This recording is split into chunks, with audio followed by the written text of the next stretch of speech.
Tsunami ദുരന്ത ബാധിതരോടുള്ള കേന്ദ്ര സംസ്ഥാന സർക്കാരുകളുടെ അവഗണനയിൽ പ്രതിഷേധിച്ച് ഓച്ചിറ ബ്ലോക്ക് കോൺഗ്രസ് കമ്മിറ്റി കൊല്ലം കളക്ടറേറ്റിന് മുന്നിൽ ധർണ നടത്തി.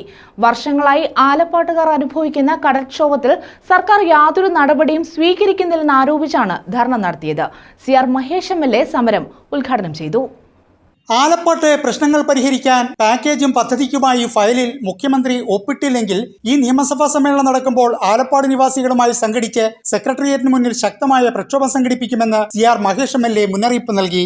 എത്രയോ വർഷങ്ങളായി ഫയൽ, എത്രയോ മാസങ്ങളായി മുഖ്യമന്ത്രിയുടെ മേശപ്പുറത്ത്, മുഖ്യമന്ത്രിയുടെ ഒപ്പം കാത്ത് ക്യാബിനറ്റ് തീരുമാനം കാത്തിരിക്കുകയാണ്. കഴിഞ്ഞ ക്യാബിനറ്റിൽ പോയി, അപ്പോൾ കഴിഞ്ഞ ക്യാബിനറ്റിലും അത് പാസ്സായില്ല. ഇപ്പൊ ഇനി അടുത്ത ക്യാബിനറ്റിൽ ഇപ്പൊ ഏതായാലും ശരി, ജില്ലാ ഹെഡ്ക്വാർട്ടേഴ്സിൽ നിന്നുകൊണ്ട് മുഴുവൻ മാധ്യമങ്ങൾ ഉൾപ്പെടെ മുഴുവൻ ആലപ്പാട്ടുകാരെയും സാക്ഷി നിർത്തി ഹൃദയത്തിൽ തൊട്ടുകൊണ്ട് പറയുകയാണ്, ഈ നിയമസഭാ സമ്മേളനം തീരുന്നതിന് മുമ്പുള്ള ക്യാബിനറ്റിൽ ഇത് ഒപ്പിട്ടില്ലെങ്കിൽ അടുത്തത് ഈ നിയമസഭാ സമ്മേളനം നടക്കുമ്പോൾ MLA നേതൃത്വം കൊടുക്കുന്ന നിയമസഭാ മാർച്ചായിരിക്കും നമ്മുടെ കാര്യമായിട്ട്.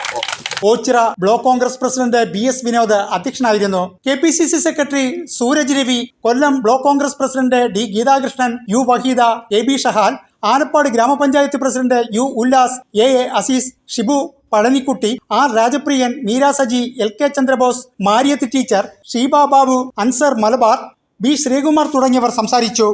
ന്യൂസ് ബ്യൂറോ, കൊല്ലം.